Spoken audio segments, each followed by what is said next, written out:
my game. Most of my fame is due to my flame. I can breathe all.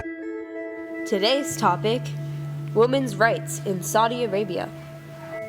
We will be looking at how women are treated lawfully and socially different than men in this country and how they feel about it. There are many freedoms that men get to enjoy in Saudi Arabia that women do not.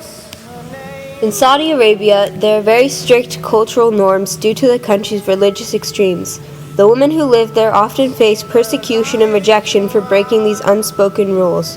In addition, the king's advisory body, the Shura Council, appointed by the king, is the only group with the power to influence the absolute monarch of Saudi Arabia. This council has managed to pass laws further restricting the rights that Saudi Arabian women have. Here are some of the oppressions they face. 1.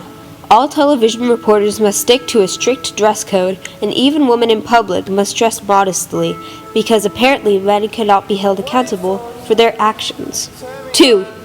They cannot open a bank account without their husband's permission. 3. They cannot go anywhere without a male chaperone, or a mahram. Teenage girls who go out without a mahram will be held responsible for anything that happens to them. 4.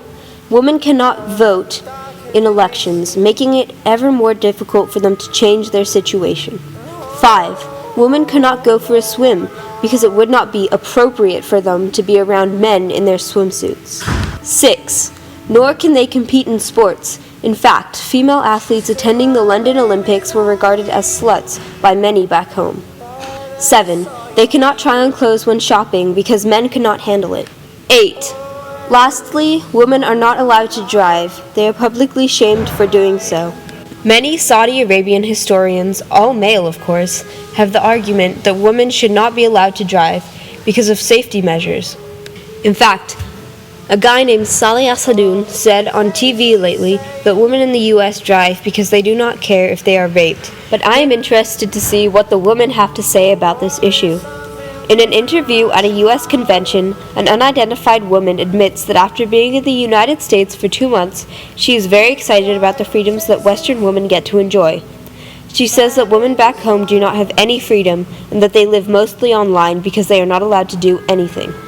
Taking into account the men's and the women's perspective on the issue, it is quite obvious to me that the women of Saudi Arabia want change.